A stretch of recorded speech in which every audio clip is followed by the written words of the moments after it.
in the building just across the street. Her father had arranged it. Had hoped to accompany her, but duty had called and he'd had to leave the city. Now here she was, her clothing a mess, her shoes soaked, and no time to go back to change. "What do I do now?" she asked aloud, her eyes wide with consternation. "I can't—" She shook her head, then started to laugh. "Well, I'll have to. There's nothing else to be done. I guess I'll just have to make the best of it." She studied the street carefully to make sure there were no more approaching automobiles, then darted across, the umbrella trailing along over her shoulder. She was already such a mess that a little more rain was not going to make much difference. She pushed through the heavy lobby door and stood disconsolately gazing around. No one seemed to be in sight, and she wasn't quite sure which of the doors leading off this wide entry was the one she should be taking. She closed the umbrella, placed it in the stand, and tried vainly to shake the water from her skirts. "Mama always said that life can bring some nasty surprises, and one has to learn to just make do," she whispered to herself as she smoothed her dark hair back under her hat. "Well, I'm not quite sure how to make do this time." She brushed at her coat the best she could, noting that it had taken the worst of the muddy splash, though her new grey skirt also had a dark streak across the front panel. She removed the coat. She could turn the worst where it would not be seen. With a fresh hanky, she wiped the raindrops from her face and again patted self-consciously at her damp hair. She straightened her shoulders and took a deep breath, willing the assurance of her mother's prayers. Then she cast another quick look around. She had taken only a few steps when she thought of the umbrella. It was borrowed. What if someone thought that the umbrellas in the stand were for public use? And maybe they were. She had no idea about city ways. She turned and retrieved it from the stand, though it was difficult to carry both the dripping umbrella and her damp coat. "Dad said up the stairs and to the right," she reminded herself.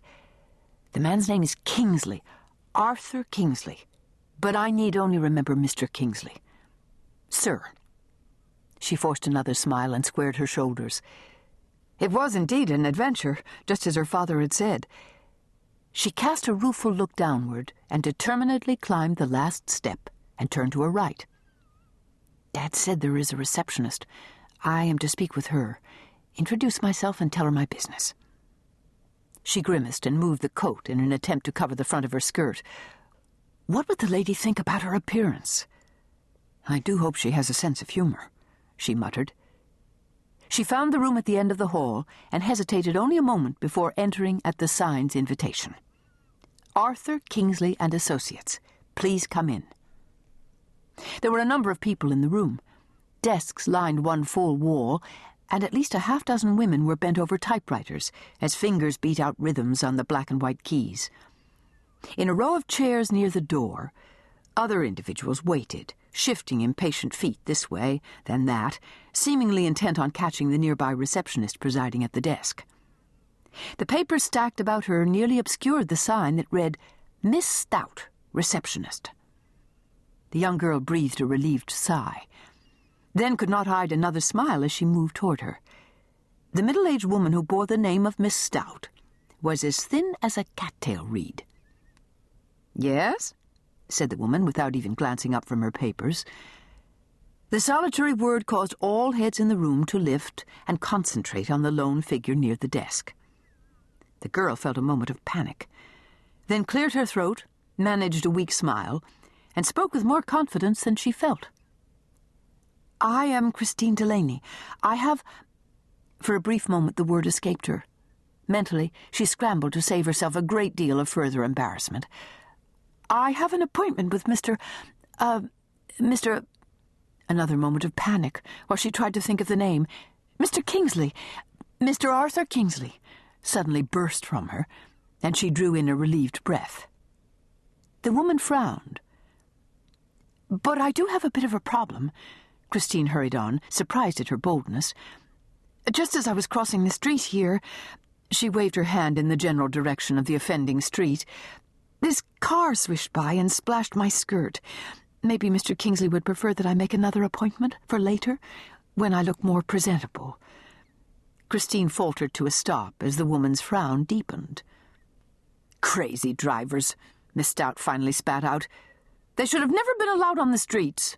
They don't care how they drive.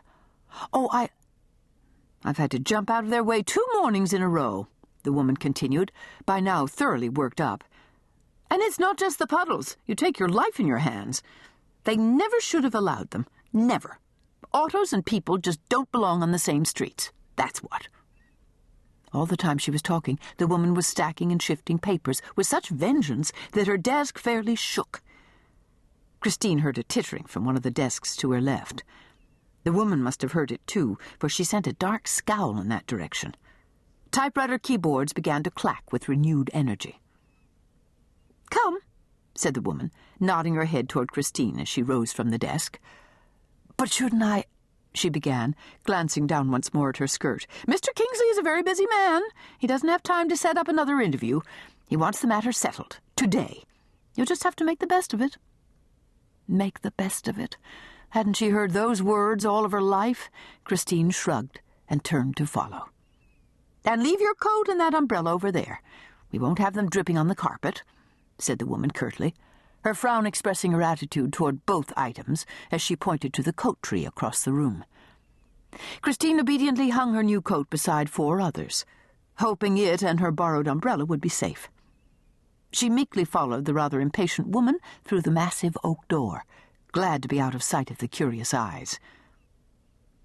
The room was a large one, filled with shelves and tables and file cabinets, all overflowing with papers and bundles and stacks of ledgers. In the middle of the room, a large man occupied a big desk and chair. His head was bent forward, and straying strands of salt and pepper hair made him look like some strange creature with a shaggy mane. Oversized hands were busy tracing a line on the pages spread out before him. Christine could hear mutterings that included unfamiliar words and expressions she was sure her mother would never have allowed in her house. Judging from the tone and the dark scowl that creased his face, it appeared that Mr. Kingsley was displeased about something. "Sir," the receptionist began in a deferential manner. The only reply was a growl of acknowledgement. "Your last interview is here, sir." He did not raise his head. "I hope she's better than the others," he groused. "Can't type, can't spell. I don't know what they teach them in schools these days. I'll be spending my whole time—" "Sir, I have her with me." The head came up. 2 deep brown eyes peered out at Christine from beneath bushy brows. An even deeper frown made rutted folds from one side of his forehead to the other. 2 large hands reached up to push the abundance of wild hair back from his face. He did not speak, nor did Miss Stout. Christine swallowed in discomfort, but she did not move. Who should break this awkward silence? Dared she? She did. "I am Christine Delaney," she said, in a surprisingly even voice. "I have an appointment, an interview for a job. I must apologize. I had a little mishap on the way here. This auto—" "Fool drivers," sputtered the man in echo of the receptionist's sentiments. His gaze fell to her skirt as her hand gestured helplessly. "Have no respect for anyone on the sidewalks. You would think the streets were invented just for them to run their fool machines. Drive like Yehu. A whole lot of them. Don't know what's worse, the dust or the mud." He shifted his gaze back to Christine's face. "So I suppose you need to rush home to change?" he queried, irritation in his voice. "No, sir," she responded quickly, a hint of amusement touching her respectful tone. "That is, if you don't mind, sir." He looked surprised at her reply and leaned further to take another look at her. "Your shoes are wet," he noted gruffly. "You'll catch your death of cold." Christine merely shrugged. "If wet shoes were likely to kill one," she said lightly, "I would have been gone long ago." This seemed to surprise him even more. He cleared his throat. Christine noticed the frown lines were not as deep. "Well, let's get on with it then," he said, his voice almost civil. Christine heard the door close softly. Miss Stout had withdrawn. He reached for a file the receptionist had left on the corner of his desk. "Any previous work experience?" he quizzed before his eyes even scanned.